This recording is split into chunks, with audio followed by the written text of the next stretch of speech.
Good Sunday evening once again, high school sports fans, and welcome to a special episode of Gazette Sports Chat. I'm Joe Gilloway with Linglestown Gazette Sports, and tonight I'll be joined by our high school hoops recap show panel of experts, Coach Ty Sabercool, John Velios, and the voice of Delco, Dave Berman, along with two guest sports writers who will assist us in making our 2024-2025 Mid-Penn Conference boys basketball all-star selections. Over the next hour or so, we'll choose 5 first-team players from each of the Mid-Penn Conference 4 divisions, along with 2 honorable mentions.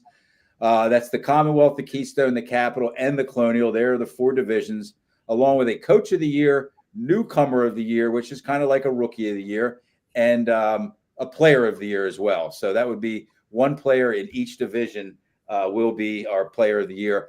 If you have a player or coach who you'd like to see considered for an award, please enter his name in the comments field as soon as possible. We know a lot, but we still only know so much, and you might have somebody, but it has to be pretty soon if you're watching now so we could throw that player's or coach's name in the hat. Before we discuss that particular category, we'd have to see it. So we'll thank our Linglestown Gazette Sports Platinum sponsors here before we get started, and they are Rickabaw's Electric, Payor Apparel, American Legion Post 272, Sam Hartley Decking, Modern Imprint, Hoffman Ford, Ted's Bar and Grill, The Tire Mart, Freedom Financial Wealth Management, Capital Region Insurance Agency, Tonino's Pizza, TPA AAU Basketball, Underdog Sports Bar and Grill, and Crystal Bob at Howard Hanna Real Estate. Thank you to those great local businesses for their continued support. So I'll spill the beans now. Our 2 guest sports writers, we have Dan Sostek from PennLive, Patriot News. Thank you, Dan. No problem. He's been a somewhat regular contributor now for over the last couple of 2-3 years since we met, and Christian Eby from the West Shore, the guy who probably knows more than most of us do about the West Shore, the Carlisle Sentinal, Cumberlink. You guys are 2 of the best there are out there, and we really appreciate you helping us out here. So let's just, before we get started, the Coach of the Year, we're going to start with the Coach of the Year for each division. And I just kind of jotted down what we're looking for. Overall success of this season's team, naturally, with consideration of last year's team's finish. If you finished last year and 3rd or 4th this year, you have a really good chance of being Coach of the Year, and the general consensus for this team's expectations. So if, you know, I read a lot of PennLive, I read a lot of what Dan does. And if Dan and his crew thought that a team was supposed to finish 6th and they finished 2nd or 3rd, that coach would probably be considered for this award. Newcomer of the Year, the way to get that award, freshman or sophomore, has to be one of those 2 who had little to no productivity or impact on their 2023-2024 team. Meaning, you know, if you played a bunch of games last year and you scored a few points and had some other stats, you're not going to be considered a rookie or a newcomer. And then the All-Stars themselves, this is not just a scoring title award, must consider all aspects of a player's game: scoring, rebounds, assists, blocks, steals, effectiveness on the defensive end, along with leadership ability and overall value to his team. Each team in the conference will have at least 1 player considered, but we will not make selections based on including players from various teams as a factor, meaning we're going to talk about a player from no matter what your team's record was, but that doesn't mean that everybody has to be on the list or each team. Again, we're going to do top 5 and 2 honorable mentions. So, all right, hope I was clear about that stuff. So let's start with the Colonial Division. Okay, Christian, you have your pencil sharpened. Coaches or players here, Joe? We're going to start with the coach, the newcomer, and then the players. And I'm not discounting that Dan knows about the Colonial Division too, because I know you do, Dan. You're about as astute as they come, but at covering all the sports that you do. So let's do Coach of the Year first, and let's just kind of roundtable this. I'm going to throw out Chris Bradford, and not because we just had him on our show a half hour ago, but it was his team, Middletown. Chris Bradford. It was his team's first year in the Colonial Division, and they won the division by I believe by a game over Waynesboro, if I'm not mistaken. They finished 12-2. Anybody want to make any comments on Coach Bradford or throw another name in the hat? You could give Chris Coach of the Year, I think, every year. He always does such a good job with those Middletown teams. They've since I've gotten here, at least, they started out, they had like guys like Tajay Brody, the Leaches and everything. They just constantly reload. Last year, Tyson Leach, they lose him in the soccer year, tears his ACL still, make it to States, I believe. So, but my pick, I went with Brandon Rowe from East Pennsboro because of they lost Dayrell Everett. Turnaround. Yeah. They lost Dayrell Everett right before the football season, or right during the football season, to Middletown, actually, in a football game, tore his ACL. He was slated to really be their, best player. And they managed to, still get into districts with a fairly new looking team. So, but yeah, I have no issue with it. I think Chris and Brandon, and you can always go Tom Hoffman too. Steve Lauenslager has also done a pretty good job, but I would just go Brandon Rowe because it's really tough, especially in high school basketball, where it's not like you can add players, right? You just kind of have who you have, and Dayrell was set to probably average around 20 this year. So they certainly missed a beat. To say they didn't miss a beat without Dayrell that's misrepresenting the situation. But they still competed very well and won a lot of games. That's for sure. Yeah. How about anybody else? Christian, do you have any argument against Bradford? I would say Chris Bradford was my pick, but I was going to throw Brandon's name in the ring as well. I think it's very impressive what they were able to do. And now, granted, they shifted to the Colonial, and I think the Capital was overall a more competitive division this year. But I think with what he had kind of in front of him, really just two returning starters in Hayden Lay and Ali Alimi, for them to get to, I think this is their first, I think they're going in their first district postseason since 2016 this year.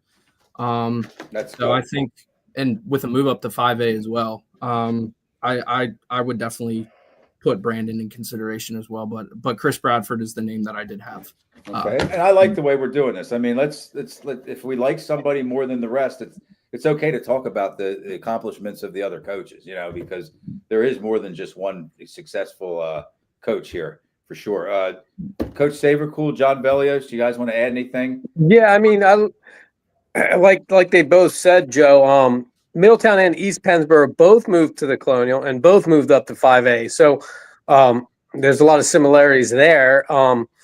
But the turnaround for me for East Pennsboro's program losing that star player that they had, that sets it just a hair above Chris Bradford for me. So I'm with Dan Sostek on that pick. Okay, all right. And Ty Savercool, you are a coach.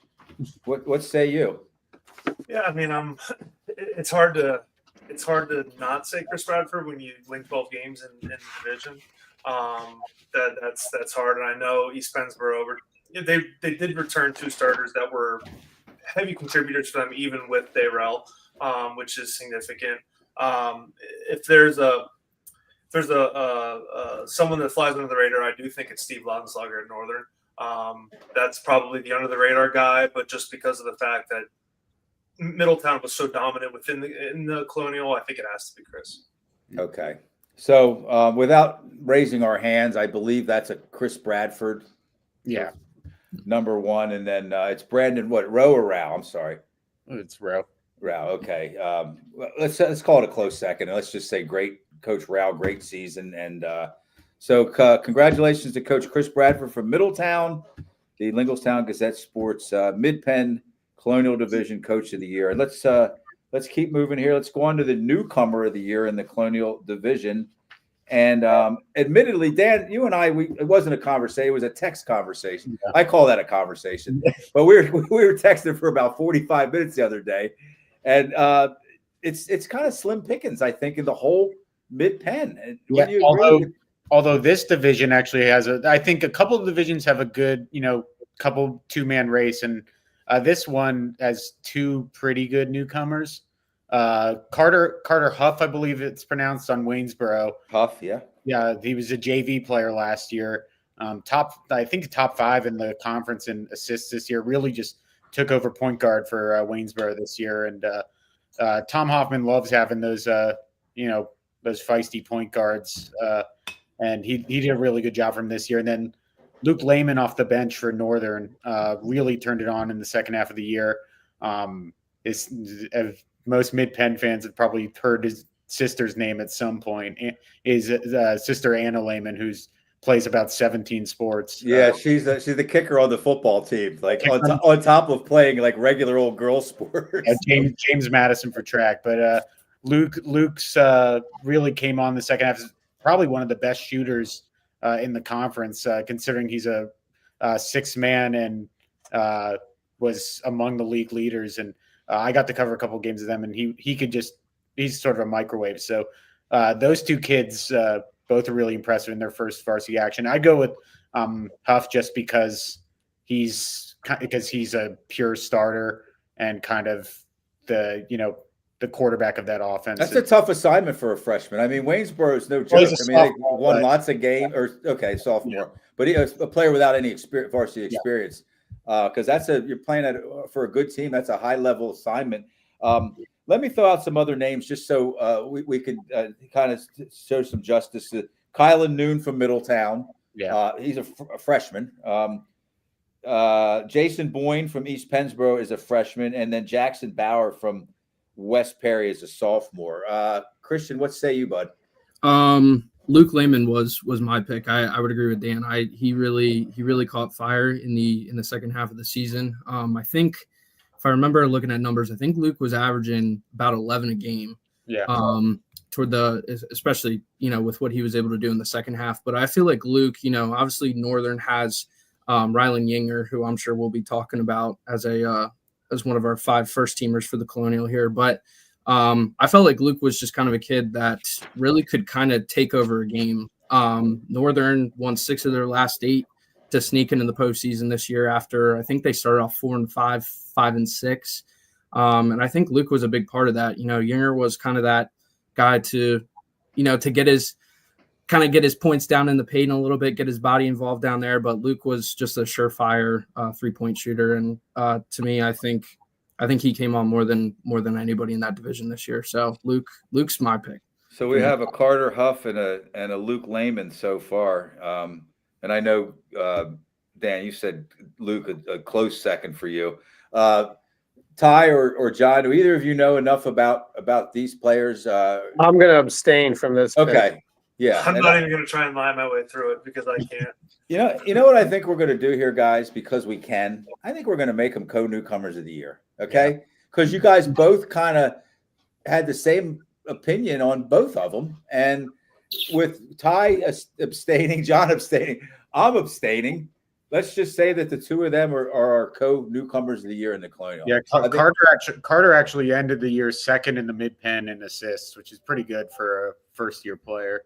And then, but then you look at Luke Lehman, and he ends up, basically, he finishes top 10 in the league in 3-pointers, as many 3-pointers as Wayne Fletcher hit. That's pretty good as well. So wow, yeah. Okay, so congratulations to Carter Huff from Waynesboro, Luke Lehman from Northern York. They are our co-newcomers of the year for the Colonial Division. And let's move on, drum roll please, to the All-Star team, the 5 All-Stars. And we're just going to do a first team and then 2 honorable mentions. And I'm going to throw some names out there just to kind of get the ball rolling here. And Alil Batts from Middletown, Landon Kaiser, Middletown, Tim Moore, Middletown, Rayshawn Hewitt from Waynesboro, Nate Nystrom from Waynesboro, Steve Abershaw from Northern York, Matt Kendall, Northern York, Luke Lehman, Rylan Yinger from Northern York. East Pennsboro has Ali Alami, I believe it is, and Hayden Lay. Greencastle, Alex Albright and Carter McCauley. Gettysburg, Kaysen Johnson, Charlie Shull. West Perry, Braden McKeever. and Noah Cornett and Jaden Hines from Shippensburg. That's allowing each school, each team to have at least one player considered. Okay. Nomination. Yeah. Thank you, John. Anybody want to jump in first? Anybody know? Well, first, I think you were using that District 3 website, which has been a godsend, but I believe that Steve Player is listed there as some sort of error. He's only played one game or something for Northern. But District 3, maybe I was. Oh, yeah. That's what I was. Yeah, thank you. Yeah, because I noticed that too. I was like, I don't remember this guy scoring 20 goals. So we're going to take him out then. Yeah. But yeah, I mean, Leo Batts is the obvious one to me. He's obvious to me too. Yeah, I think you did list a couple Waynesboro players. I don't think you kind of listed the most important player to their team, and that's Alex Turbika.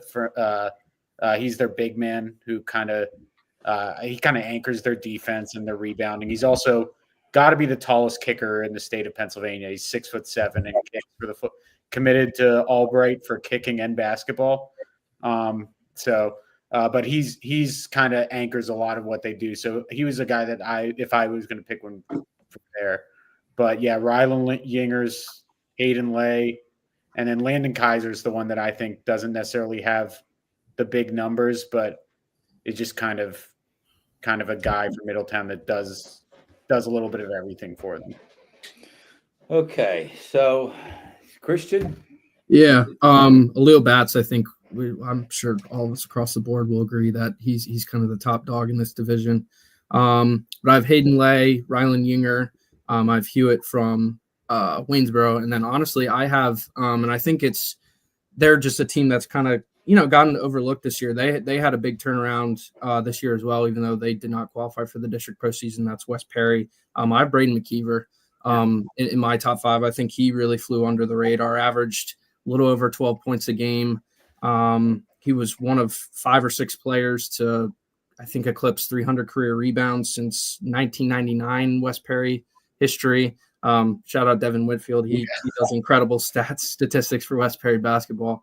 But I think McKeever was just somebody that just kind of flew under the radar all year, and he was kind of the engine that kept them going. And I know they kind of sputtered out a little bit toward the end of the year, but they had a lot of big program marks this year that they haven't had in almost a decade.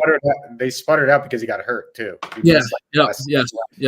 So I think that would be my 5. I think McKeever sneaks on at 5 for me. Any arguments or any additions, Coach Savercool or John Velios? No, sir.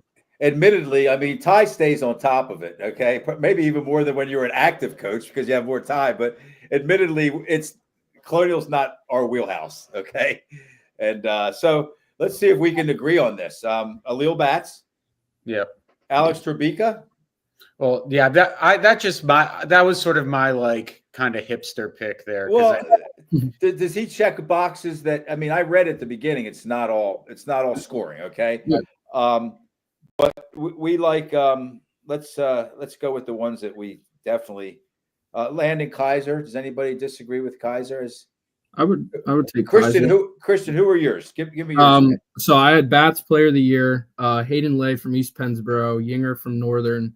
I did have Hewitt, but I did have Turbika as a potential, someone to talk about.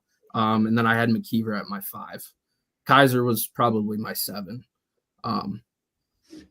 We're gonna throw them in there, but okay. And who are we leaving out? Dan, who were your picks? I went Lay, Batts, Turbika, Yinger, and Kaiser.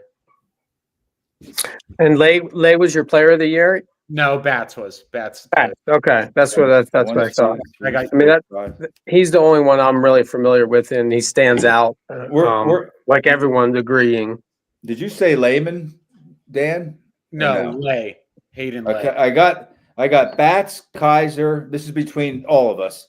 Batts, Kaiser, Turbika, Yinger, Lay, and McKeever. What am I missing? I have room for one more. Oh, I did have Hewitt from Waynesboro. Okay, yeah. All right. So there's 7. Go ahead. Yeah. Did you have Dan, did you have another one that were? The only difference I had was Alami over Hewitt, but Hewitt's also had a really good end of the year as well. So How about Alami and Torbica? yeah. Okay. Hmm.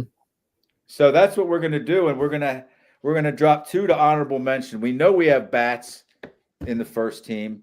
We have Kaiser in the first team. I would agree to put Kaiser on the first team. Yeah.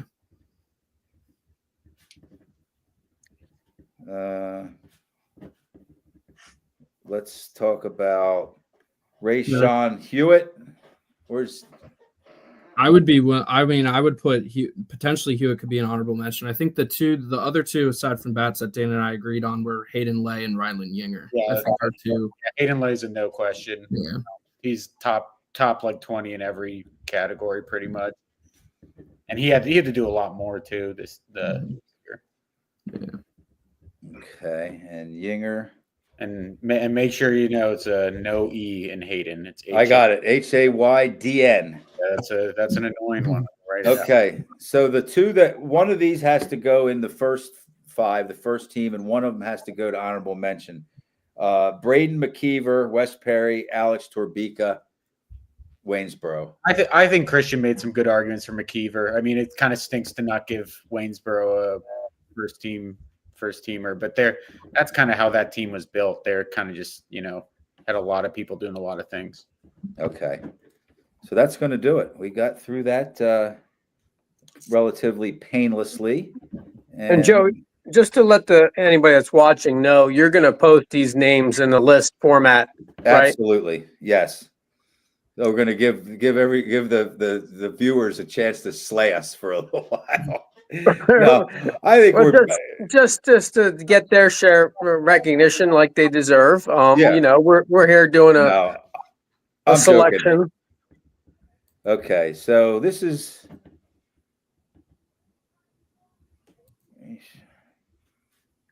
all right. So here we go.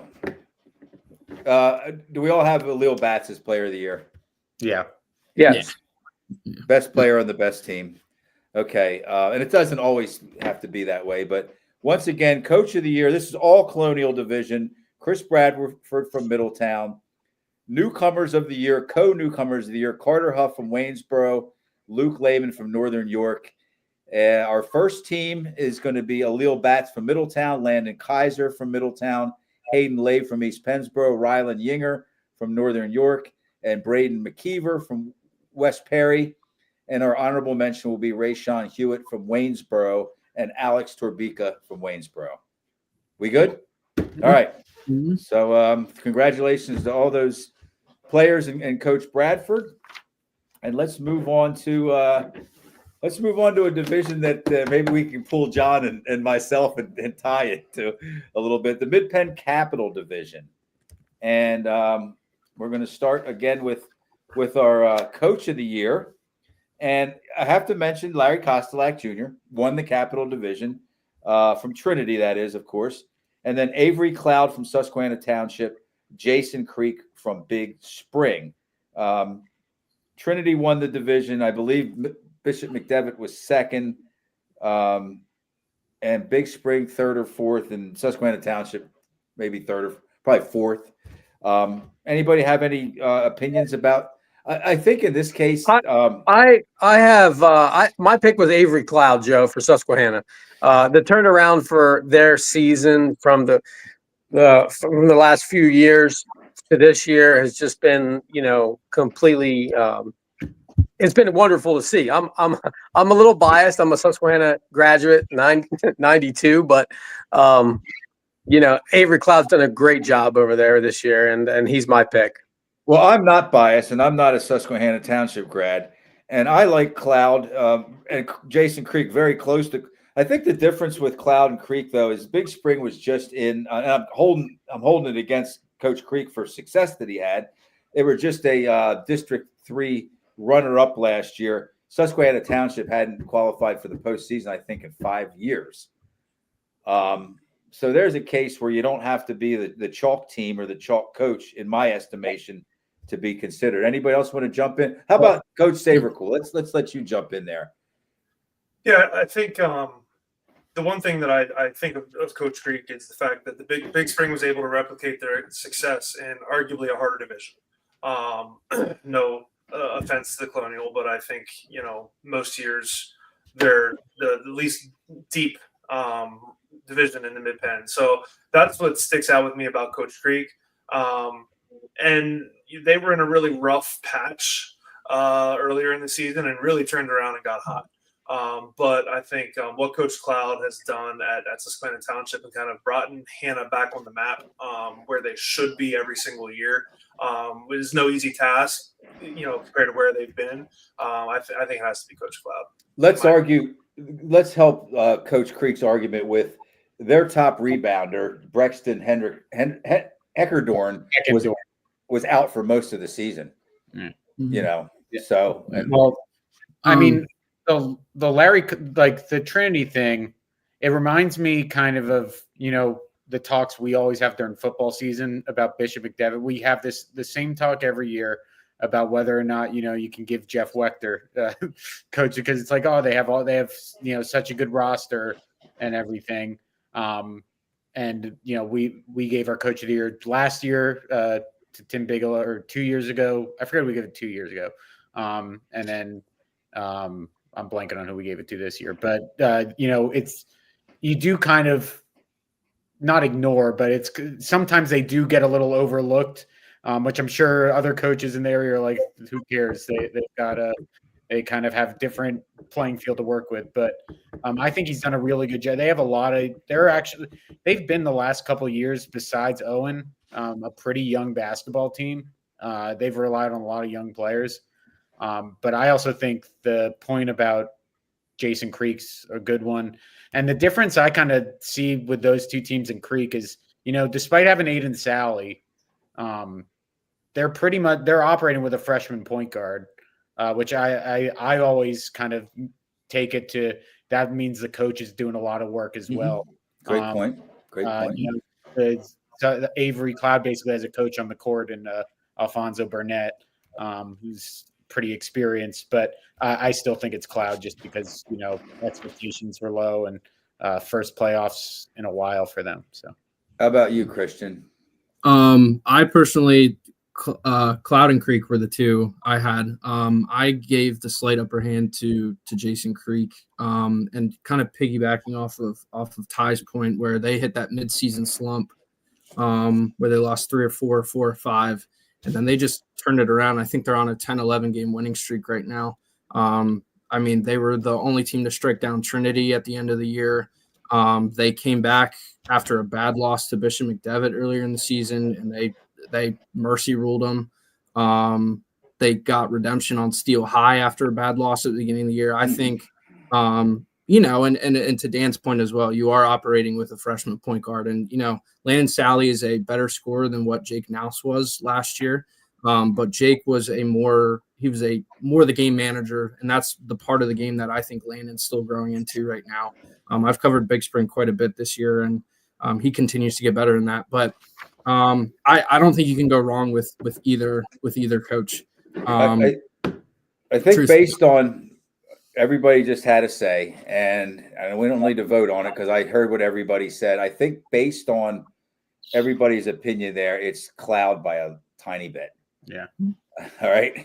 That's kind of the consensus, or if I had to take everybody's opinion and kind of jumble them up, it would be Cloud and then Coach Creek, like real close second. So we're going to go Coach Avery Cloud from Susquehanna Township for the Capital Division Coach of the Year. Newcomer of the year in the Capital Division. And I'm just going to throw some name. What's that? Should we even talk about this? Yeah. One? What's that? Should we even talk about this one? Isn't it just Here's. I actually think there's another sneaky candidate that I wouldn't give it to, but I'm just going to throw these names out there because you're doing right, Joe. Name everybody, and then we'll talk. And these aren't all of these are just some names that I put down because they all had good years. Okay, I don't want anybody to say you should have at least thrown that name in the hat. Nike Craig from Trinity, Landon Sally, Big Spring, Ja'Kai Sloan Marks from Susquehanna Township, Jaron Lockett from Steel High, Owen Grove from Camp Hill. Are they good Are they good names there, guys? Mhm. I mean, Yeah. does Yeah.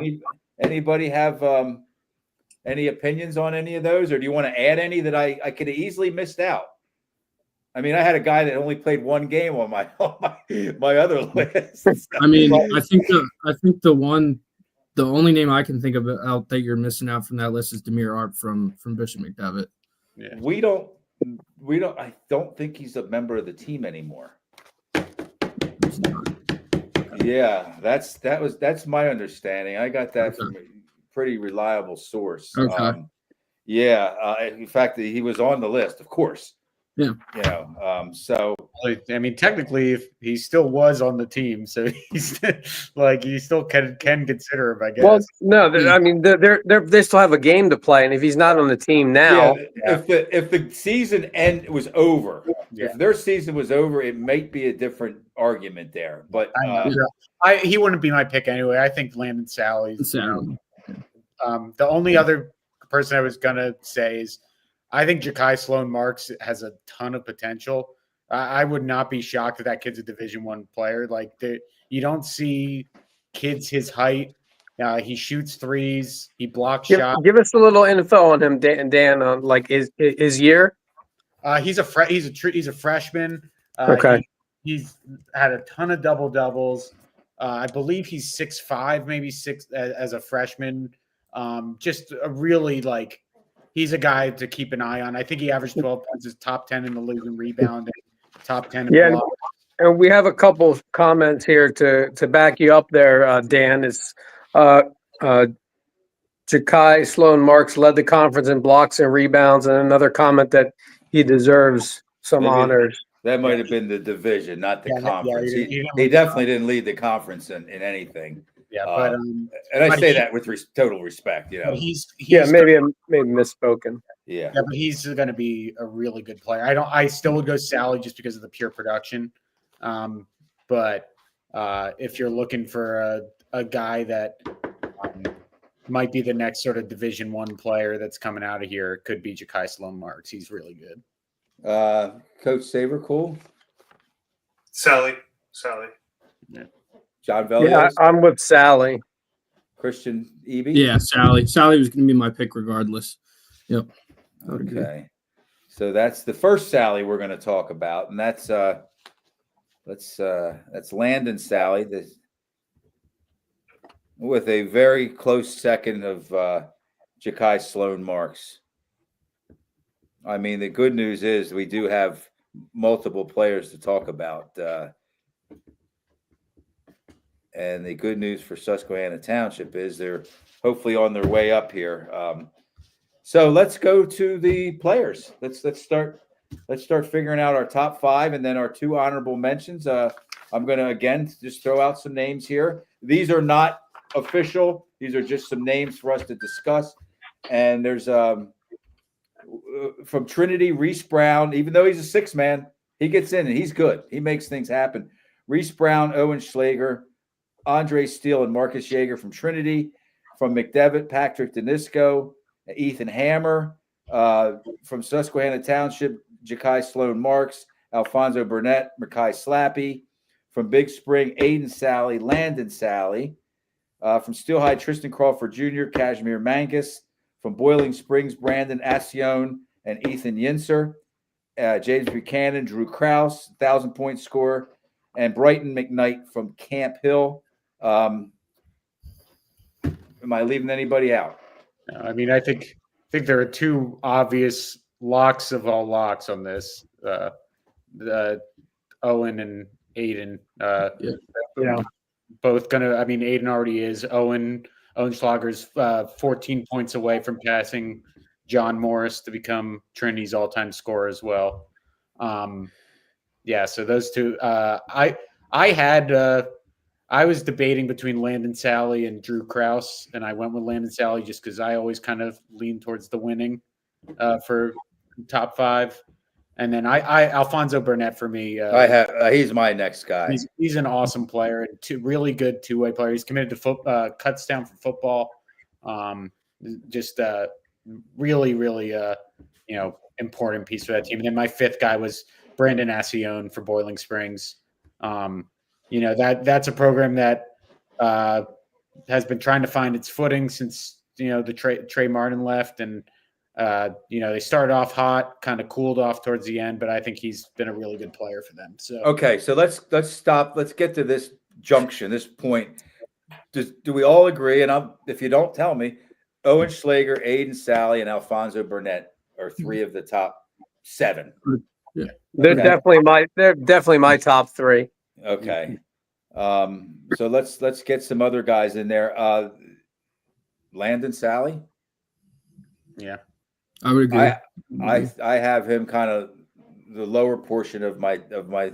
So you have him as the You can be both. You can be both. I'm just making it clear. Yeah. Yep. Newcomer of the year, right? And also you have him in your top 5, you're saying. Yeah. Do we like Drew Krause? Scored his 1,000th point this year. Does anybody? Kraus would be probably my 6. I would put Brandon Osceone at my 5 from Boiling Springs. I think he's kind of the do-it-all guy for Brett Schaefer. And they had a good season too. Dan, how about you with Brandon Osceone? Yeah, that's my pick. He's committed to Elizabethtown College too. He's just one of those guys that I do those stat leaderboards. I type him up every week, and he's one of those kids. That's always kind of a way I judge this. Is if I'm typing your name a lot, I kind of value that more than just being high in 1 or 2 categories. Right. He's really active defensively too. He's kind of like one of the lead the team, top in the team in scoring and assists. He'd be my pick. So Makai Slappy, he's tied for 20th in the conference, 14.8. Let's call it 15 points per game. He's number 1 in 3-pointers with 63. He's my 7th. Okay. And how about Tristan Crawford Jr. from Steel High? And let me tell you about Tristan. He's kind of he's up there in a lot of different categories. He's tied for 20th with 14.8 points per game. Again, let's call that 15. 31 threes. He's in the top 20. 4.1 assists.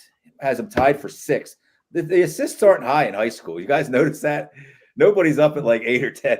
And then 39 steals, which has him tied for 16th. So I think that Crawford had a nice resume. And I mean, the team didn't end up the way they wanted to. Kind of a middle of the pack team. Anybody else want to say anything about Crawford? Do you guys see him play? Yeah, I like Crawford. Yeah, he's a really. Yeah, I like him as an honorable mention, Joe. Yeah, I'd probably go him. My 2 honorable mentions were him and Slappy, with Krause just missing. How I about agree with Dan there. I got Slappy and Crawford as my honorable mentions. How about you, Coach Saber? Cool. I mean, besides those 3, I probably Osceone definitely is in that equation.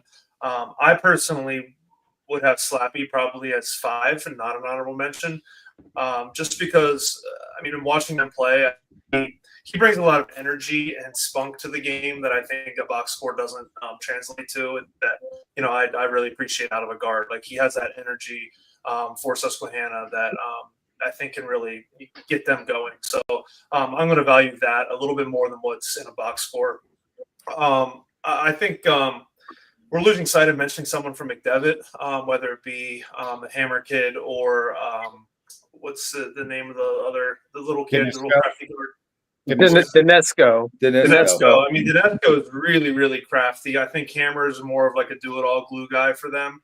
But Dinesco, I think, probably torched the box scores a little bit better than what Hammer did, whereas Hammer kind of brought the glue together for them. And I have a soft spot for glue guys and guys that do things outside of a box score. So Christian always would see my emails advocating for one player or another. So I like the players that reach beyond scoring rebounds and assists. And I think Hammer definitely did that, and I think Slappy definitely did that for Hannah. Well, here's where we're stuck. I agree with Coach there on Slappy. I could see him as 5, Joe. I mean, he set his school record for 3-pointers also this year. But if we have our first 3 that we all agreed on, who we have after that is Osceone from Boiling Springs, Slappy, Tristan Crawford, Dinesco. So we have more Well, players. we had mentioned Landon Sally. The argument against Landon Sally is you could make an argument that he's not, despite the scoring, that Aiden Martinez might be kind of more important to everything that they do. Aiden Martinez last year was our pick for freshman of the year, and still has been really good this year. I think he's top on the team in like rebounding and steals and blocks and everything. So yeah, that would be the argument, for the McDevitt kids over him. But I probably still keep Sally there personally. Okay, so we have Sally, Slappy, Danisco, and Crawford, right? Yeah. I'm not saying to put his name in the ring here, but I think the other that I just like to mention that I just had his name written down, not necessarily because I think this is probably a division where really you could have 10 potential guys on this list. Sure. Ethan Yenser from Boiling Springs. He's another one that he's as a junior, he's broken Boiling Springs 3-point record already. I think it's over 160 now and counting, obviously. But I think he's another one that kind of flies under the radar as well a little bit. Okay. This is definitely a tough division, and I thought you were going to mention Drake Steele from Trinity. Just because, Trinity kind of like after Schlager, you've got a bunch of players that kind of drown each other out. And that's tough for them because Reese Brown, he's like a microwave. He can get hot really quick. Drake Steele put a heck of a performance in the Mid-Penn Conference. But yeah, the Trinity's tough because they have a lot of guys that share that pot. Okay, so we have 4 players. We agreed that the last 4 candidates are Sally, Slappy, Danisco, and Crawford Jr. And we have 3 spots. One of the spots is the top 5. Sally, Slappy, Danisco, or Crawford Jr. in that 5th spot. We do want Ascione, right? As in the top 5. Okay. Yeah. So John's was Slappy.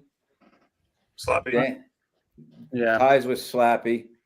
Yeah, I had Landon Sally, but then the more I kind of have thought about it, I think I might switch to Slappy. Okay. Yeah. All right. So we're going to put Slappy in now. It doesn't get any easier. We have Sally, Danisco, and Crawford Jr. And Coach Savercool mentioned Hammer also for that spot. Well, who did you like better? I hate to have to put it this way, but you like Hammer or Danisco better, Coach Savercool? Hammer. You do like Hammer better, okay? Yeah. And you know what? Jason Bear, Susquehanna Township's assistant coach, he said that Hammer's I think he said something about he's one of the more underrated players. I like Hammer too. I think that's what Coach Savercool is saying. He's the glue. He gets sort of flies under the radar, but he's very good player. Well, they're better when he's on the floor. That's for sure. Jason Grace has been hyping up, and the McDevitt team also had a kind of weird year too. Like not just ARP, they had a lot of guys in and out of the lineup. A lot of their football players didn't start the year because they had just won the state championship. Right. And Dominic Diaz-Ellis, I don't know, isn't playing anymore, and they've had a lot of different lineup changes as well. So we got Hammer, Sally, and Crawford Jr. One of them has to go. The other 2 are going to be honorable mention. And I don't necessarily think because Sally is newcomer of the year that he should be discounted for this. But Brian Linder says Slappy is a record setter from 3 for Hannah. Thanks, Brian. Brian says he's not sure that anybody on this chat can outshoot him, though. So is Brian Linder a good shooter? I highly doubt it. Okay. All right. So what do we want to do here? We have to. I hate to put it this way, but I'm okay with dropping Sally just because he's newcomer of the year. Yeah. And he's a freshman. Crawford Jr. put in 4 good years at Steel High. He is a senior, and and then we like a McDevitt guy because they did finish second in the division, and we think that Ethan Hammer. So how about How about that? Ethan Hammer from McDevitt and Tristan Crawford Jr. from Steel High. With we'll start from the bottom, from the first selection, Capital Division Coach of the Year, Avery Cloud from Susquehanna Township. Congratulations, Coach Cloud, turning this program around, getting in the playoffs.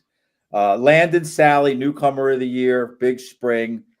And then our top 5 would be Owen Schlager from Trinity, Aiden Sally from Big Spring, Alfonso Burnett for Susquehanna Township, Brandon Ascione from Boiling Springs, Mackay Slappy from Susquehanna Township. Our honorable mention will be Tristan Crawford Jr. from Susquehanna Township and Ethan Hammer from McDevitt. And do we have to debate our player of the year? No, I mean, Aiden had a great year, but it's Owen. It's Owen.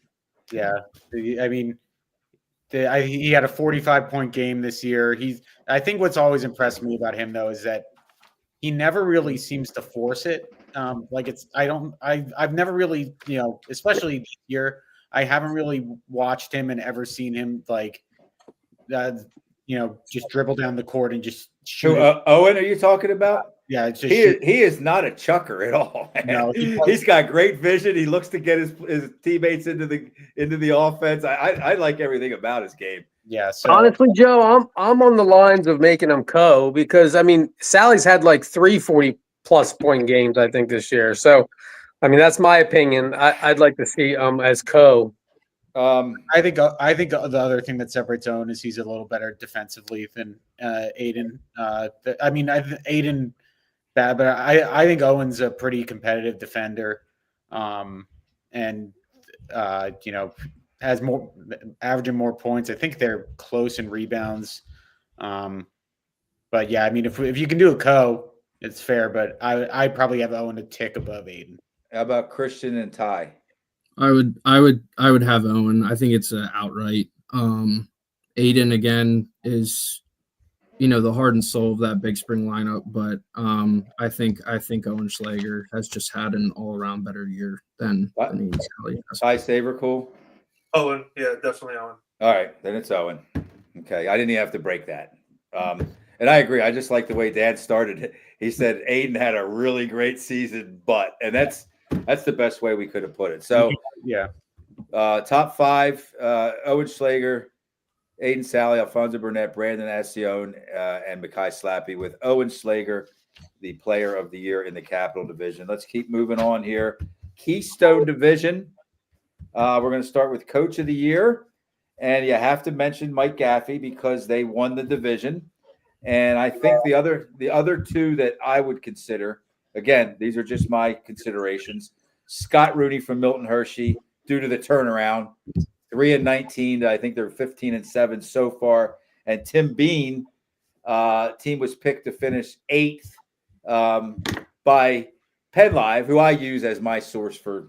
And just for clarification, we don't make the picks. They are correct. Coaches.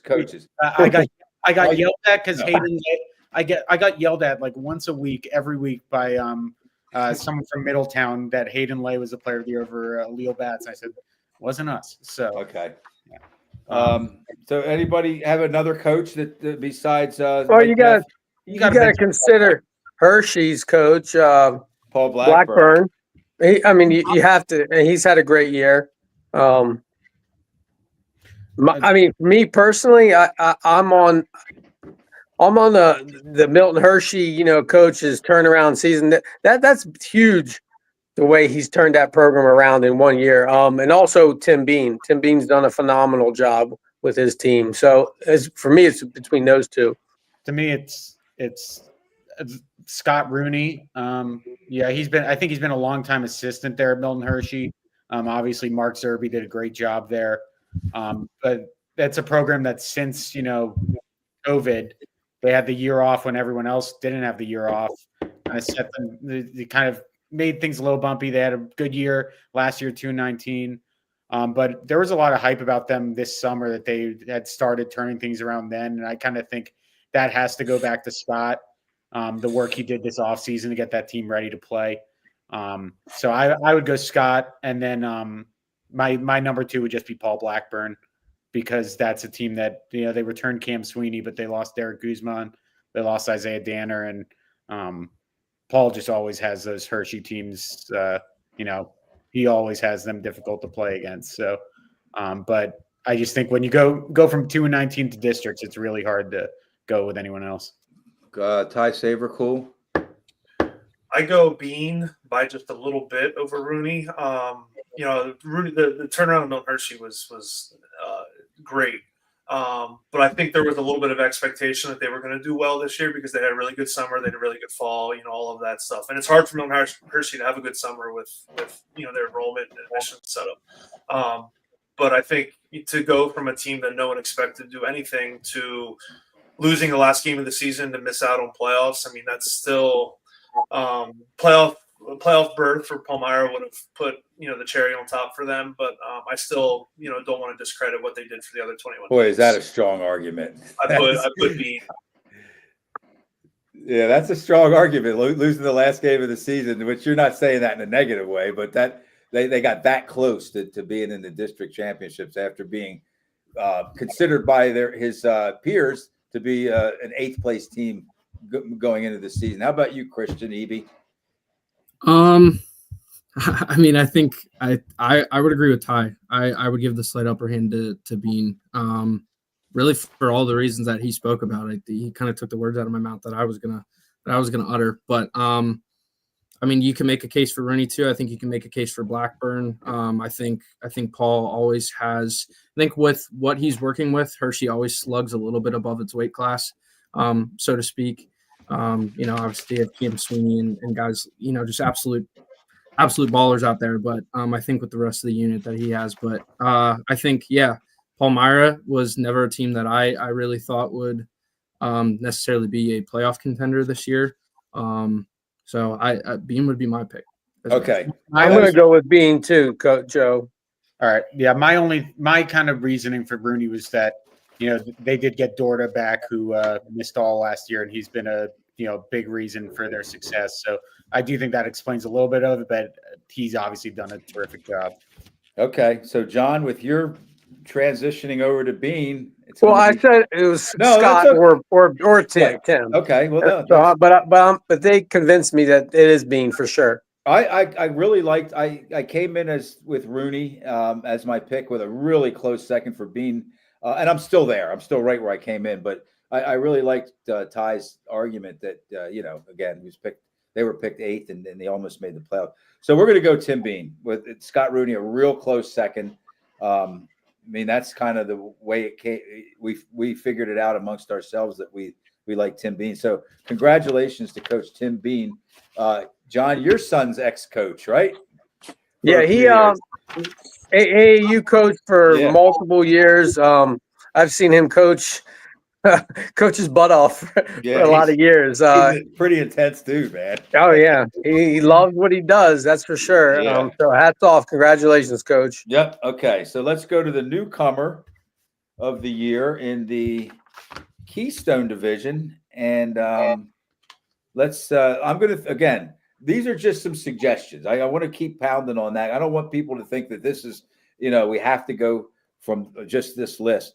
Drew Grana from Hershey, Colin Schaefer and Evan Ketty from Lower Dolphin, Luke Bender or Carson Franklin from Mifflin County, Troy Jure from Cedar Cliff. Who else? Who am I leaving out? I'm sure this was a tough division. There was a lot of. There weren't many newcomers. My pick was Luke Bender from Mifflin County. They had a lot to replace last year with their big man. Blanking on the name. I think he was second in the conference in rebounding, and it's always tough for Mifflin County. I do always feel kind of bad for schools like them and L2. Like every one of their games is like a drive and a half, and but I think Wade Curry's done a really good job with that program. They've improved every year. So, and Luke Bender had a pretty good year. Where's Dave Berman when you need him? Boy, he'd be jumping for joy right now if he heard that. Anybody else want to comment on that list or add to that list, Christian? The one guy that I was really impressed with from Milton Hershey was Dylan Crawford.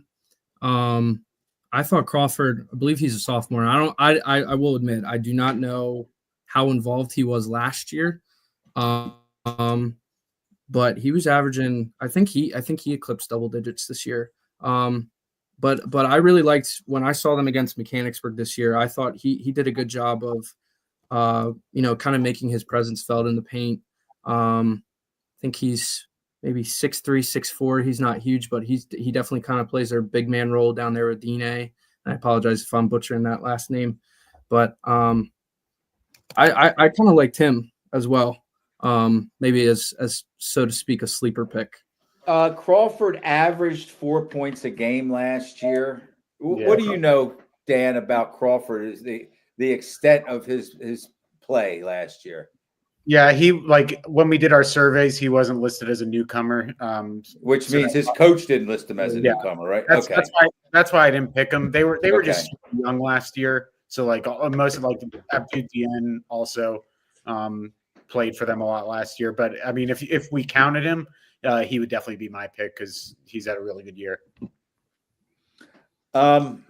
Boy, I think if his coach doesn't submit him as a newcomer, what do you think, Ty? Is that you think that what a coach considers his own player should be probably considered? in the rotation last year if he wasn't submitted as a newcomer. Yeah, or if he wasn't, he was probably in there. If you score 4 points, you average 4 points, you're probably in the rotation. So, do you guys have any other comments? Luke Bender had 68 assists this year, which probably put him around the top 20 in the Mid-Penn, average about 7 points, 55 rebounds. So he'd be a decent pick, I think.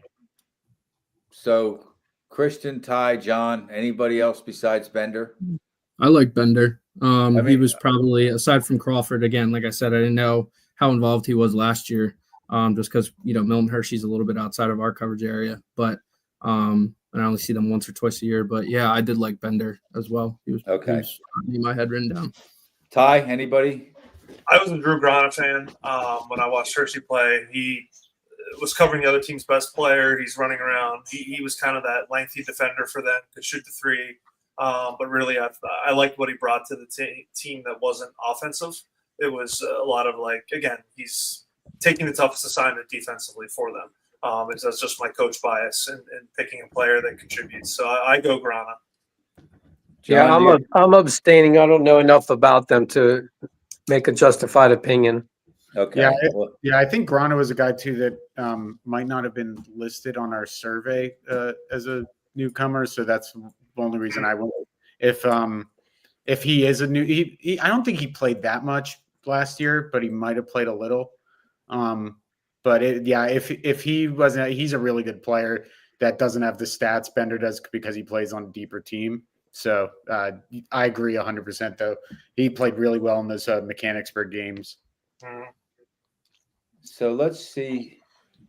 Grana is a sophomore, of course. If we're wondering if I don't even see him on last year's roster. Did he play last year varsity?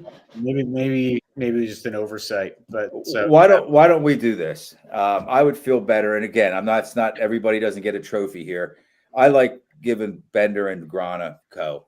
Yeah. Okay, they're newcomers. Let's not try to get too critical. And they both, in their own right, deserve and earned a chance to be co. Okay, all right, good. So let's go Keystone Division, the top 7 here. And Mechanicsburg, Bardo, Smith, Yanoski, Hershey, James Campbell IV, Cam Sweeney, Milton Hershey, Dylan Crawford, Abdu Dien, Josh Sessions, and Khalif Turner. Lower Dolphin, Nico DeFrank, Brady Hofstas, Palmyra, Alex Dorta, Redland, Noah May, Colton Rose, Mifflin County, Aiden Nativo, and Jack Curry, and Cedar Cliff, Javion Walker. How's that list? I mean, I'm not asking you to tell me it was a great list. I was just saying, did I leave anybody out or? No, I think you hit it. Yeah. Yeah. All right. let's just fill up the obvious ones. I mean, Josh Smith for me. Is anybody Cam disagree? Sweeney, Khalif Turner, they're obvious top 5, right? I think they're those three that you just mentioned. Yeah, I will say, as the season went along, Abdou Dieng kind of became more of a 1A, 1B type with Khalif Turner. He had a couple 20. He had a 20 and 18 game recently, just a sophomore. But I would say, I saw that he had a 20 and 18 game. Yeah, and then Nico DeFrank to me is a pretty. For me, I would go with him as my 5th guy. His numbers are just crazy. He has so many more blocks than any. He's at. I had his numbers. He averaged over 3 blocks a game while also at. He also had like 60 assists and averaged 13 points. Like he just had these weird combinations of numbers you don't usually see in high school. I saw him play against Mechanicsburg. I think he had 6 or 7 blocks against Mechanicsburg. In a game they only lost by 4. That was that 40-36 game. I think it was like a low-scoring Mechanicsburg win, somewhere around there. And I believe the 3 stars Mechanicsburg had all their points. But DeFrank to me is just a game changer for Lower Dauphin, and like Hoffs has had a good year, but DeFrank's like the thing that the player that kind of changes dynamics for them. I like Chance Janoski in the top 5. Yeah, right? for sure. Yeah. He's kind of been there, done that. Yeah, I had Smith, Sweeney, Janoski, Turner, and DeFrank. I'm in agreement with that.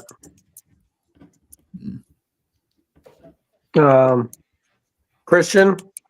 Yeah, the only 2 that I was kind of teetering between, I agree with Smith, Sweeney, Turner, and Janoski. DeFrank and Colton Rose was the 2 I was struggling with for the 5th spot. With Redland losing 4 starting seniors last year, Rose was kind of thrown into the fire last year, and this year I think he just grew leaps and bounds. Was their leading scorer, was the quarterback of the offense.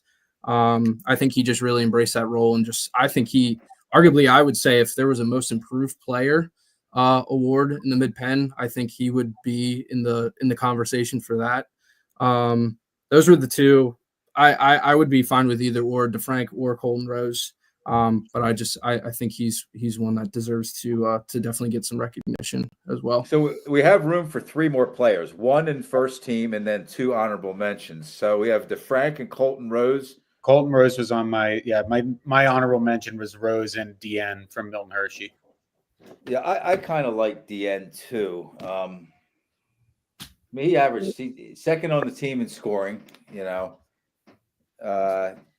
Coach Sabercool, do you have any input here? I'd probably go Rose, the 5th guy, just because I look at it from the coaching perspective of like what you have to do to stop them. And I think you have to do a lot more to stop Colton Rose than what you do with Nico. Nico's very simple. You be physical, you put a body on him, keep him away from the rim. His damage is going to be more limited. Whereas Colton can create, he can do things on your own, even if you execute a game plan. So I put Colton as 5, probably Nico, and then I'd do the other Hershey kid as 6-7. Okay, that's kind of the opposite, I think, of what Dan said, right? Was that you, Dan? Yeah, I mean, I have no issue with Colton. I went with Nico more for, that rim protection is something you don't see very often in the. I mean, Ty, when you were last coach and you had a little bit of that. I had lots of rim protection. Yeah. But you don't typically see that in the Mid-Penn too often. The only other player that I wanted to give a shout out that isn't, doesn't have the numbers and never really has the quote unquote numbers, but is an absolute. If you're talking glue guys, I don't think there's a better glue guy in the Mid-Penn than Justin Bardo on mechanics. That guy does so much dirty work for that team, and there's a reason that core. It's those 3 kids that have kind of led all that winning. Obviously, Chance and Josh do all the scoring, but Justin Bardo is the one that is on the floor a lot, diving for loose balls. Has hit a buzzer beater in a playoff game before. Been good this year, so he's a guy that I considered too, just because he's a winning player.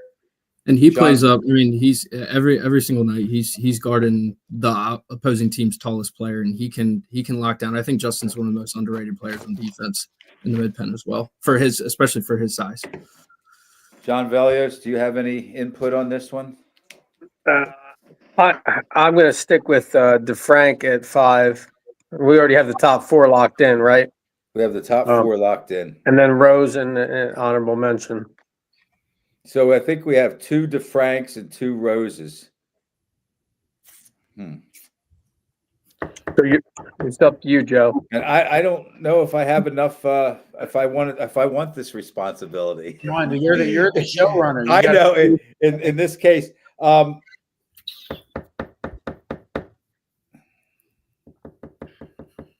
right. I'll tell you what. This is like a American Idol, like 2006.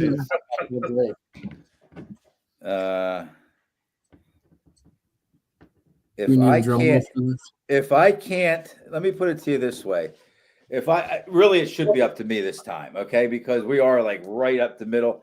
If I can't make an educated, sound decision and choose one or the other, they're both getting a trophy, okay? And then we'll just go with one less honorable mention. I don't feel bad about doing that. So the honorable mention is going to either be Bardo or Abdou Dieng. One honorable mention. I would say DN. I think Bardo is obviously a heck of a player, but I think I would give it to DN. Yeah. Okay, that's what it's going to be then. I don't. It's not fair for me to. It's not fair to the players because I watched DeFrank play. He is what Dan says he is. He's a force in the middle in the paint. He blocks 3-pointers too, which you don't. I love Ty. I love Coach Savercool's argument for Rose. You know that it's tougher to cover a guy, to game plan, and to deal with a guy like that. So that's what we're going to do. James Campbell's also a pretty good player. He was the other one I was from Hershey's. James Campbell IV, right? Good player. Okay, so that's what we're going to do. All right. So congratulations to Coach Tim Bean from Palmyra, Coach of the Year, Luke Bender and Drew Grana from Mifflin County and Hershey, respectively. We got a lot of here, guys. My fault. The newcomers, and then our top 6 would be Josh Smith from Mechanicsburg, Cam Sweeney, Hershey, Khalif Turner, Milton Hershey, Chance Janoski, Mechanicsburg, Colton Rose, and Nico DeFrank, Redland and Lower Dolphin, with our one honorable mention in this case being Abdou Dieng from Milton Hershey. Okay. And player, did you pick player of the year? Oh, I'm sorry. I have. I know who I like. There's going to be one player that's a sure shot All-State player in this division. I think there are 2. What's that? I think there are 2. I think there could be 2. Let's talk about it. It's going to be Josh. That's what I'm thinking. I'm thinking 2 players. Josh Smith and Cam Sweeney, right? Right. Well, they both probably will. Well, actually, I would argue Cam Sweeney might have a better chance than. They both should, but Cam's All-State 5A now, and Josh is in 6A. So, it's going to be Josh is going to have all that Mid-Penn competition in 6A. But I still would go Smith as the player of the year. But Cam Sweeney's such a good defender. Like I think he's probably a little bit better defensively than Josh, but Josh has a lot of responsibility on offense. Dan, did you pick the Jets to win the Super Bowl? That's what one of our followers, Brian Linder, said. Yeah, I did. That was, as a Patriots fan, I tried. Okay, so you're saying by a smidgen, right? Josh Smith by a smidgen. Yeah, that's okay. My pick. Christian. I had Josh Smith by a hair as well. It's so hard. I mean, if we wanted to continue it, I guess we could continue the co trend we have going here. You just said you had Josh by a hair. So I mean, we were at that Hershey Mechanicsburg game. They were like Cam and I think Cam had like 36 in that game or something. Oh Lord, it was. They are fun matchups, but yeah. But Josh made the plays. Josh made the plays down the stretch in that game to catapult Mechanicsburg in overtime. So yeah, I Okay. have Justin here. How about Coach Sabercool? Yeah, I think it's Smith by a smidge, and it's really just a difference between 1 year of age between the two. I think next year when Sweeney's a senior, he's going to be doing the same stuff, if not better than what Smith does now. But Smith is just a little bit better now because he's 1 year older. John Velios, you're off the hook, buddy. It's Thank you. Josh Smith. I think you probably like Josh Smith anyway. I'm just guessing. I like Josh Smith. Okay, so that's it. Player of the year is Josh Smith from Mechanicsburg, and we are coming down the home stretch, fellas. We're going to the Commonwealth Division. We're going to start with Coach of the Year, and it's probably going to be the same three coaches. David Vespignani from Cumberland Valley, Wayne Fletcher from Central Dauphin, and then Schreffler from Chambersburg. Vespignani and Fletcher each had 12-2 division records. They, as the Mid-Penn looks at it, they tied, but Vespignani, of course, his team beat Central Dauphin twice, and then only 3 losses for Chambersburg and Schreffler. So do we just want to throw those names out and discuss it? Yeah, I mean, I would also. I think you have to. Andre Anderson. Yeah, you probably have to mention him. Okay, let's mention him then. They did blow out Cumberland Valley, but I mean, you could go. I think Vespignani just kind of have to after they won the Mid-Penn, but they do return. Like all these players are back from the rotation. I think they had every starter back, right? Like this division has so many good coaches. I've covered Coach Schreffler. I worked at the Public Opinion in Chambersburg for 4 years. I've been covering Sean for a while, and I don't think there are many better coaches in the entire state than Sean. The job he does at Chambersburg is outstanding, but they had a lot of returning talent too. Honestly, of all the coaches, I kind of think Wayne Fletcher had the most, kind of to sort of shuffle around just because he lost Layden Freed, which is a pretty big part of their team, but you have Wayne the second kind of taking over more point guard responsibilities. I just think you got to go with Vespignani. They've been a machine this year. Christian? I actually personally had Sean Schreffler, and the reason I do is I go back through each team's season. And Dan mentioned the Carlisle loss CV had. Central Dauphin had the huge loss to CV at the beginning of the year, at the end of December. I don't really.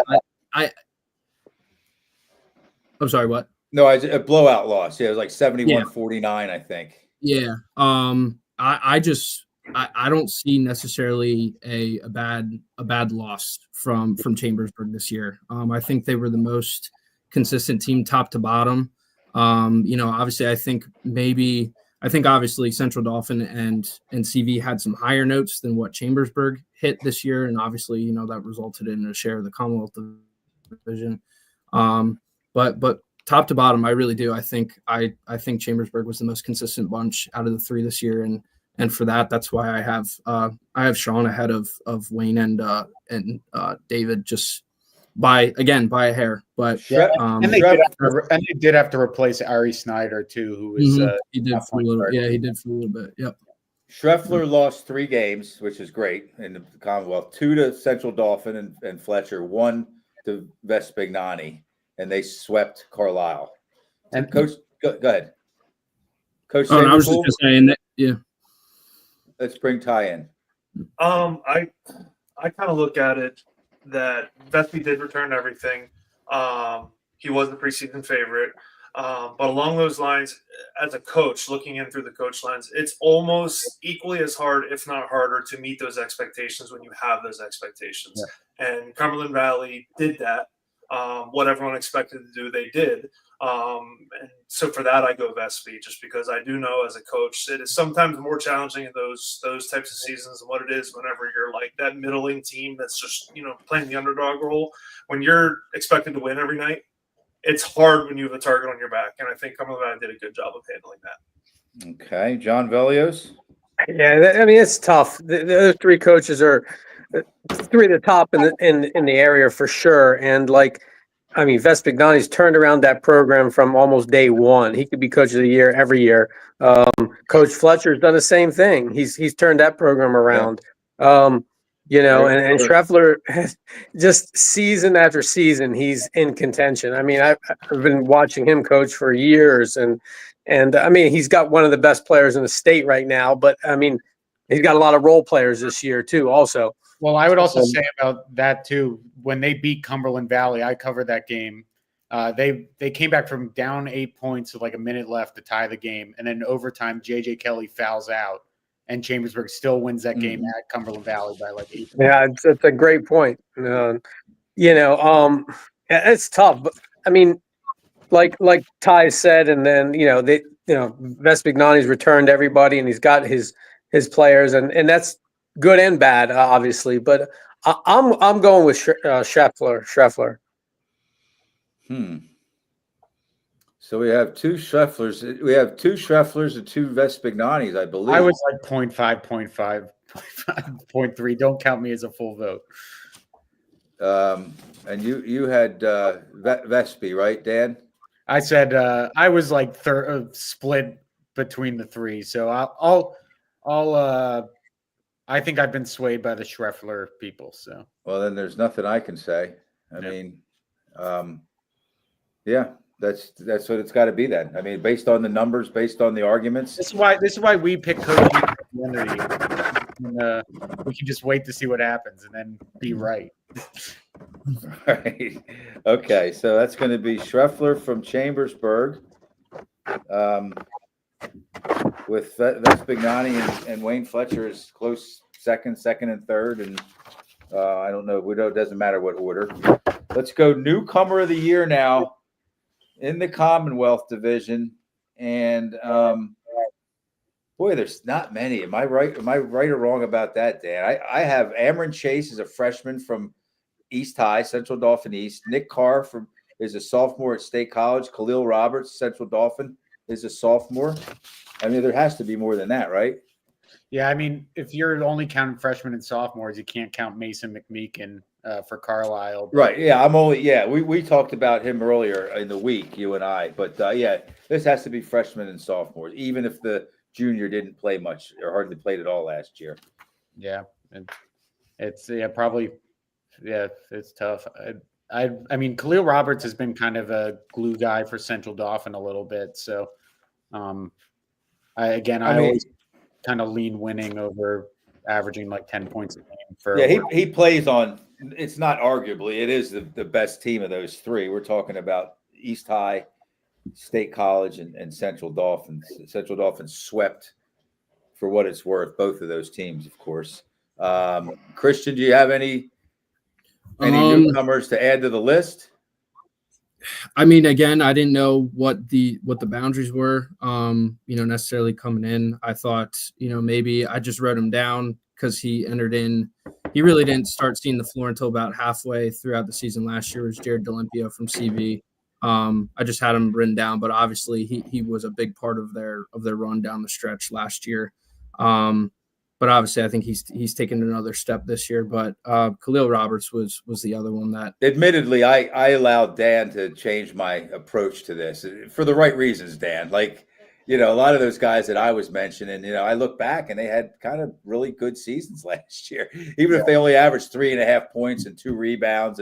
But if they played, in every game or 3/4 of the game, that kind of took their newcomer status away from them this year. So.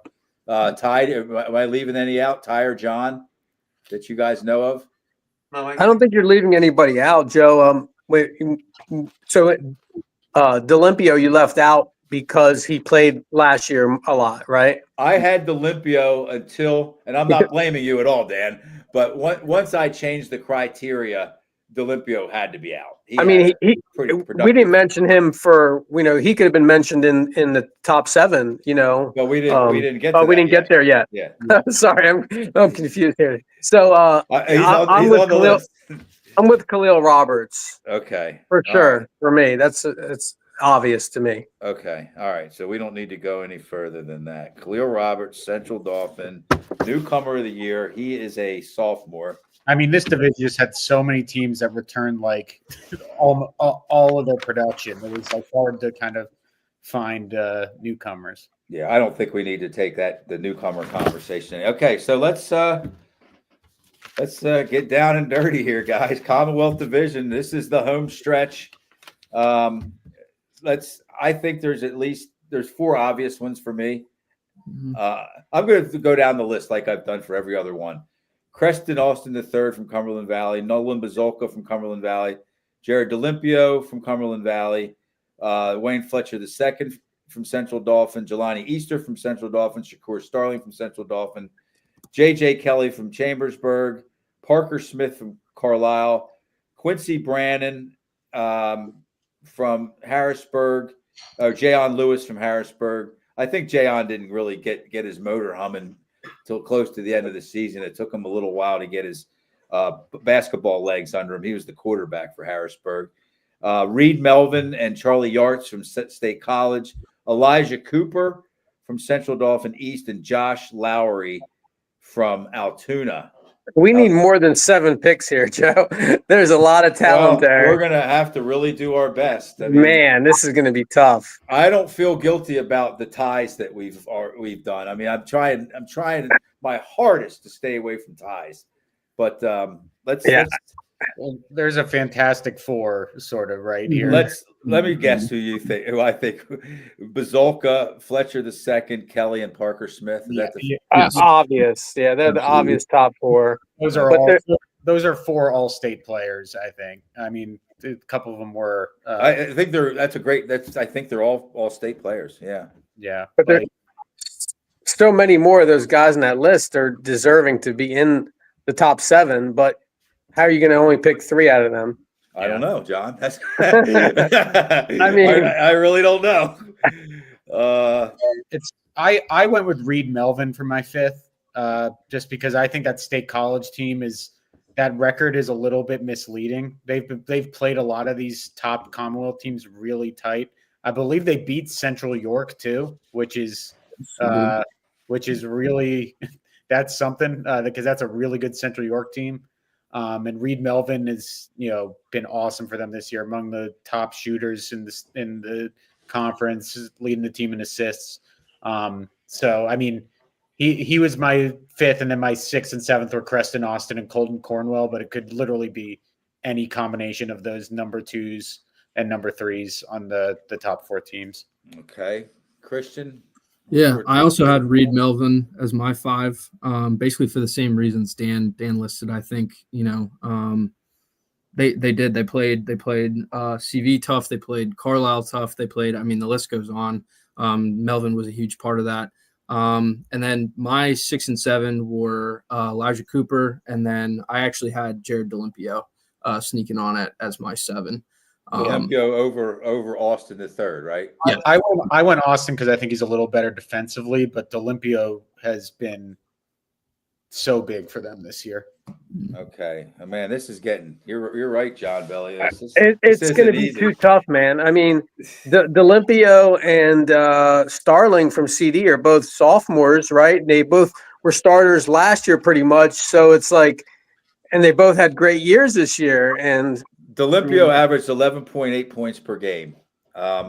Starling 11.1, 5.1 rebounds, 3.1. What about Easter? I mean, Easter's really good too. Easter's phenomenal. Second on the team in scoring. First on the team in assists. He's number 17 in the entire Mid-Penn in assists, and he averages 14 points a game scoring. That's a pretty good when you have to. Let's just put it this way. You have to play behind a guy like Wayne Fletcher because he's an all-state guy, and he's going to be that team's leader just about every night. Jelani was a great compliment to Wayne Fletcher II. I guess that's the best way of putting it. But so were DeLimpio and Creston off, and they were the kind of the lieutenants to Bazolka. Ty, you're awfully quiet over there. Yeah, I mean, I'm Melvin at 5. Easter would be 6 and probably Austin 7. I really wanted to put Elijah Cooper into that 5 through 7 window, but truthfully, CD East was just so bad. It's hard to have someone in that high of a ranking whenever they really didn't produce as a team. So that was more the detriment of that. But I think if you remove any of those 3, Melvin, Easter or Austin from their respective teams, there's a couple wins that go off the board for them for sure. Right. Yeah. Yeah, we're talking about again, like the lieutenants, right? The second in command to the stars here. The other guy that I wanted to throw out there, I briefly mentioned, but Colton Cornwell's been really big for Chambersburg. He basically plays point for them. I kind of think JJ Kelly's settled more into, the teams send a lot of guys at him. If you play him as the full-time point guard, they're just going to kind of swarm him. So, Colton Cornwell plays a lot on ball. Has done a really good job for them too. Okay, so I think we're down to 3 players again. Does one of the, and if it's no, it's no. Just I'm asking a question. Does one of the Cumberland Valley players cancel out the other? I mean, that's kind of an approach I don't like. Yeah, they're different types of players. Yeah, Creston's more of a wing. Jared's a guard. You guys are going to talk about me behind my back when we're done with this, but I'm kind of I'm kind of leaning towards all 3 of those. They're the top 2 teams in the Commonwealth. Are we down to D'Olimpio, Austin, and Jelani Easter? I like Cooper in the top 7. I think Kristen did too. Yeah, I did have Elijah Cooper, but again, to Ty's point, CD East, Elijah's done incredible things by himself this year, but as a team as a whole, CD East has definitely has struggled. But I don't want to pull your pick away though, just because we're not. Because I kind of we all have Melvin as 5, or at least Christian. We have Melvin. Melvin's at 5. Yeah. We're down to I kind of like I like Cooper too. I mean, so now we got 4 players. Yeah, I would go. It's tough. Yeah. I mean, let's see. Let's look at Cooper's. 19.3 points per game, number 10 in the Commonwealth or in the entire conference. 4 rebounds, 2 assists, 2 steals. Again, he plays for a bad team, but just think how much worse they'd be if he wasn't on the team. You can't. We mentioned earlier we don't want to penalize a guy just because their team was bad. So Austin, D'Olimpio, Easter, Cooper.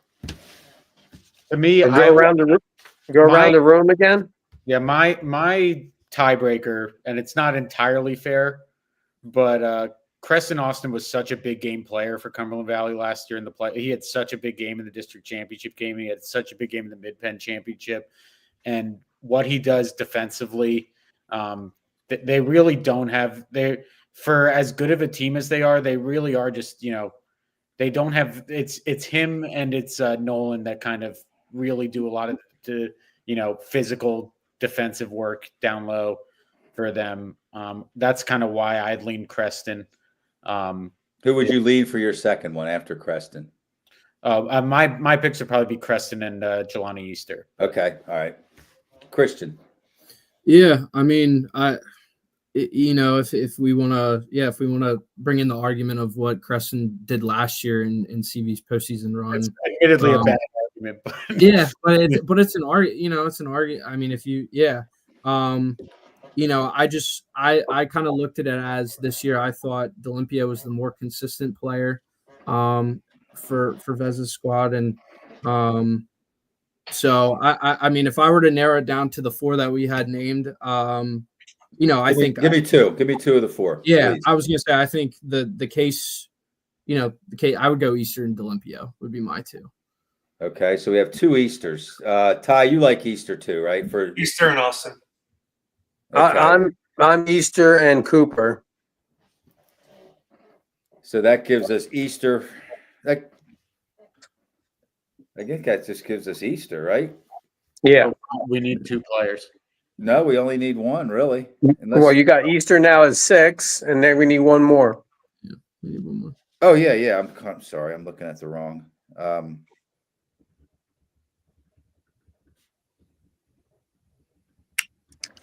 Boy, we got and Christian. You do like Cooper, right? As one. I do like Cooper. I do like Cooper too, but John likes Cooper. Yeah.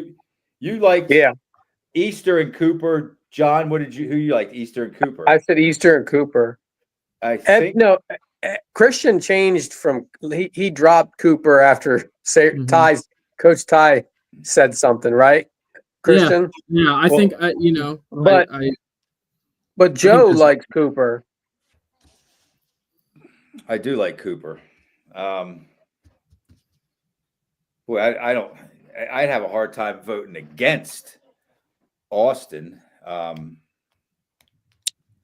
we do 8? Cooper and We have to drop Austin? one. Yeah, we have to drop one. I can definitely, only because these guys are all legitimate. Again, I'm going to say this for like the third or fourth time. This isn't an everybody gets a trophy thing. I don't think anybody's really disagreed with every time we've tied. They're legitimate ties. But we still have to take 2 out of the 3. And I think Elijah Cooper has to be one. You guys, enough of you mentioned it's going to come down to Austin or D'Olimpio. and I was gonna say I'm okay with I have no argument. I mean, Preston Austin. Wait, I'm very confused. deserving. Wait, I'm confused. Then you'd have 3 players because I think Joe, you're having one too many now. Joe, I think you're all off right now. You had the top 5 set. We put Jelani Easter as 6. I was going to add an honorable mention. Okay. Who's gonna go 8? Because, and I'll tell you why. Call me what you will. Weak, scared to hurt somebody's feelings. I can't discount both Preston Austin and Jared D'Olimpio. Mhm. And Elijah So you're Cooper's saying one of you the got to top- put one of them in. You're saying Elijah Cooper is one of the top scorers in the whole area, and I know scoring isn't everything. Yeah, one of them, Austin or D'Olimpio. Austin, 12.5 points per game, 7.8 rebounds, and I a very, think my argument would be Preston Austin could probably very average, good defensive player. he could probably average 19 points per game if he was, the featured player in an offense. That wasn't as not concerned, because I'm not saying that Ryan Hill and I just a team like Cumberland Valley that has the wherewithal to kind of play the way they do. I think that's kind of where the points per game stuff kind of loses me a little, is when I feel like I've watched Preston Austin play enough, and I feel like he could do that. I get that. It's a great point. It's a great argument. And who did you like, Ty? D'Olimpio. Oh, Austin. Yeah. he liked Austin. So Yeah, Austin. I think it's, and Christian, who did you like? I had D'Olimpio, but again, Preston Austin is very, very deserving in my eyes as well. That's why it stinks that you have to cut somebody out. But I have no problems with Preston Austin. All right, here's what we're gonna do. You guys know what we're gonna do, right? Let's do let's go down the Commonwealth Division here. Coach Sean Schreffler, Coach of the Year from Chambersburg. Newcomer of the Year, Khalil Roberts from Central Dauphin. And then we're going to get to the Player of the Year. Nolan Bazolka, CV, Wayne Fletcher II, Central Dauphin, J.J. Kelly, Chambersburg, and Parker Smith, Carlisle, Reed Melvin, State College. That's the top 5. And then our honorable mentions will be Jelani Easter from Central Dauphin, Elijah Cooper from Central Dauphin East, Preston Austin III from Cumberland Valley. Okay. Good. What I kind of didn't like to do there was John early on liked Elijah Cooper. Christian early on liked Elijah Cooper. I liked Elijah Cooper early on, and I still do. I just can't see. I can't see taking it down any further. If we had to, we would have to, but we don't. So, Player of the Year For me, it's easy. It's Nolan Bazolka. Wayne Fletcher's been awesome. JJ Kelly's been awesome. Parker Smith's been awesome, but Nolan Bazolka averaging 20 points a game. His rebounding numbers are insane. He just had a triple double in the Mid-Penn Conference Championship game. He leads the Mid-Penn in assists and rebounds, while averaging 20 points a game. Is just a physical presence that not a lot of teams can deal with. So Nolan Bazolka has 5 triple doubles in 24 games. yeah, he's Like 21 or 22% of his games. He's been He's unbelievable. had a triple double. And I think the context you also have to add to his season is that he injured his foot in the football playoffs and really didn't even like get to, he really didn't have like a ramp up period to get ready for basketball. He just kind of recovered from his foot injury and instantly was good. He's so seamless out there. Is that a good word? I mean, he just knows what to do with his body. You're not going to stop him from making layups. And also, Christian and I, the coach Ves, he has been pretty adamant about him thinking that Bazolka has been the best player. I know he was really frustrated last year when Nolan did not receive All-State honors, which because he didn't have as big of a points per game number maybe last year. This year he has it. If he doesn't get All-State this year, something's horrific. Oh, he's got to get All-State. So Wade Fletcher II, 21 points per game, 7 rebounds, 3 assists, led team in every offensive category except assists. Nolan Bazolka, number 1 this is in the entire conference in rebounds and assists, number 9 in scoring, 20 points per game on the nose. I mean, that's kind of he's averaging a double-double. And then assists are, 4.7 assists. He's kind of their point guard and their power forward. Yeah, he plays like the 1 and the 4 right at the same time. If you're watching the same games I am. Yeah. And he's just a really unselfish. I mean, all these guys are like these guys would all be divisional players of the year. I think, and almost this has been like a uniquely, I think, stacked year in terms of senior, top end senior talent. Because like JJ Kelly, easily would be a player of the year, and like you look at the top District 3 scorers, they're all from the Mid-Penn. It's been a crazy year. I mean, Parker Smith's averaging almost 25. Yeah. JJ Kelly's is just an unbelievable player. Yeah. I mean, they're just to say that one of those Fletcher Kelly or Parker Smith might be 4th. I mean, I actually like Fletcher II over Kelly. He just outplayed him in the 2 games that Central Dauphin won. I know it's kind of a crappy way to pick a player over another one, but that's one way of approaching it. But anybody else? The Ty Saver, cool. Who do you like? Player of the year? I mean, I think it has to be Bazolka. But like Dan said, I think this is the year where we have 3 players that are capable player of the years. It's just picking one. It's Bazolka. I mean, if you really wanted to split hairs with it, I think there's an argument for JJ Kelly being like a most valuable player type player of the year, because if you remove him from Chambersburg, they lose 7-8 games. And that's like his value to Chambersburg is significant, not to discredit Nolan or Wayne at all. It's a really hard conversation to have, because there's 3 player of the years right in front of us. Really hard conversation. I think they're all very close too. I know Nolan and Wayne. I think Wayne Sr. posted a picture after their game that they've been best friends since they were good. Yeah, right. And I think they're friends. All these kids are friends. They're all friends with Owen too. It's yeah. So, but I just think Bazolka, you gotta kind of. Okay, I think I heard Bazolka's name enough in the last 5 minutes while we were all kind of discussing this to say that the player of the year in the Commonwealth division is Nolan Bazolka.